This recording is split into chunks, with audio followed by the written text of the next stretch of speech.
You ever notice how everything now has to be an experience? Nothing's just a thing anymore. It's an experience. You can't just buy coffee. Now it's an artisanal coffee experience. Oh, you mean standing in line for 20 minutes while a guy in a fedora makes me a $7 latte? What an adventure! Even shopping is an experience now.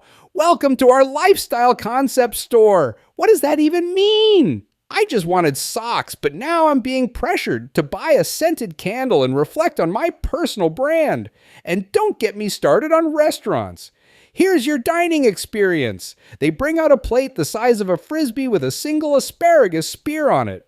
Oh, it's deconstructed. No, it's unfinished. For $40, I'd like my food to be constructed, thank you very much. Sometimes I don't want an experience. I just want my coffee hot, my socks cheap, and my food fully cooked. You ever notice how kids are the only people who can say anything and get away with it? I don't like you. Well, tough. I'm your parent. But if an adult said that, we'd be in therapy for the next 20 years. And what's with the way kids talk these days? Back in my day, we used to make up words for fun like cool or groovy. Now kids say things like lit and yeet. What the hell is yeet? Sounds like a sneeze you'd hear on a spaceship. And you know what drives me nuts? Parents acting like their kids are some kind of little geniuses. Oh, little Timmy can count to 10. Yeah, well, Timmy can also count on you for everything, including excuses for his bad behavior. Meanwhile, Timmy's over there eating a crayon and wondering why it's not a snack. Kids, they're a miracle. And a small, annoying one at that. You ever notice how everyone's obsessed with making memories now? Oh, everyone's out there with a camera, documenting every single moment like they're filming the next big blockbuster. I just made a memory at the beach. Really? Because the only thing I'm remembering is the sand in my sandwich and the fact that I didn't bring enough sunscreen. And the memory books people make. I'm capturing my whole year in a scrapbook. What? With the same 3 photos of your dog and that time you ate pancakes? Great. Now your scrapbook's a shrine to things you'll forget to look at after 2 weeks.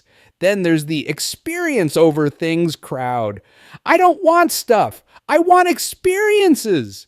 Yeah, well, your experience is going to be a lot more memorable when your stuff is the thing that makes your life convenient, like your couch and your Wi-Fi. Sometimes the best memory is just sitting on your couch, doing nothing, and calling it a moment of peace.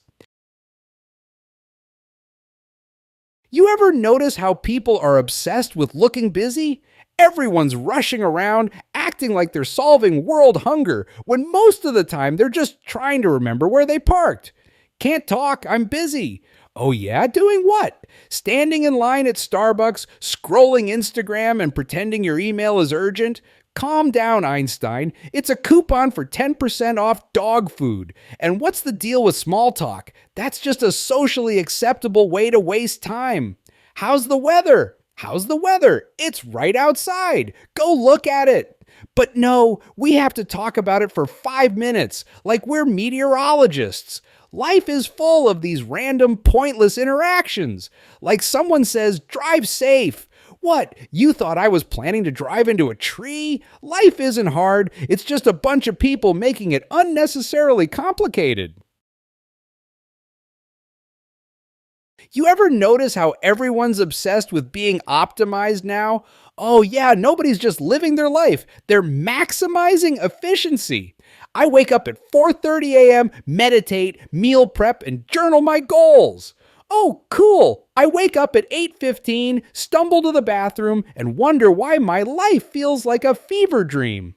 Then they tell you about their optimized workspace. I use a standing desk and a timer for deep focus. Yeah, my workspace is a couch, a coffee table, and a pile of papers I'm scared to look at. And guess what? The work still gets done. Even relaxation is optimized. I schedule 10 minutes of mindfulness every evening. Really? My mindfulness is staring at the ceiling at 2 a.m., wondering if I remembered to pay the electric bill. Here's a tip: stop optimizing and just live. Life isn't a spreadsheet, it's a messy, glorious disaster. You ever notice how everyone's obsessed with personal branding now? Oh, now you can't just be yourself. You've got to craft an image. I'm not just a person, I'm a brand. Really? What's your brand, Karen? Are you inspirational quotes with a side of yoga pants? People are putting more effort into their brand than their actual work. I've got my logo, my slogan, my color scheme. Now I just need to do my job. You're not a brand. You're a person who's probably 45 minutes late for that meeting. Then they tell you to network. Oh, great. Hey, Steve, tell me about your personal brand. Sure, I'm the guy who pretends to like your podcast while secretly planning my escape. You know what the best personal brand is? Not being a walking advertisement.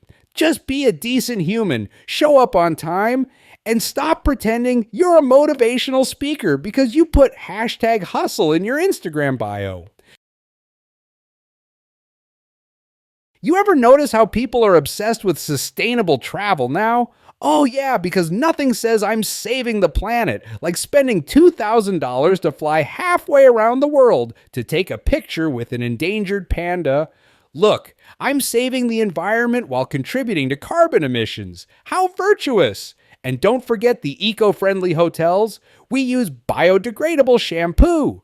Yeah, but do you provide a working shower that doesn't feel like a drizzle from a broken garden hose?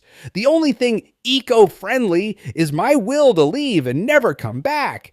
And the experiential travel? We offer a cultural immersion where you can live like a local. Yeah, I don't need to live like a local. I just need to visit, take my selfie, and leave. The only immersion I'm interested in is my face in a cold drink after I've walked 5 miles uphill to some overpriced viewpoint. Sometimes the most sustainable thing you can do is just stay home. You ever notice how everyone's always trying to be unique and different, but they all end up looking the same? It's like we've all got the same I'm special uniform, skinny jeans, oversized hoodie, and some quote on a t-shirt that's supposed to make you sound deep. I'm sorry, but if you're wearing a shirt that says good vibes only, you're not a rebel. You're a walking Instagram ad. And what's the deal with people curating their lives online? You can't just post a picture of your lunch anymore. No, it's gotta be artistic. You spent 10 minutes arranging your avocado toast like you're some kind of food stylist, but in reality, you're just delaying your inevitable emotional breakdown over not having enough likes. Life's become a series of staged moments. Just once, I want to see someone post a selfie with the caption, "Woke up, still confused, going back to bed." Now that's real.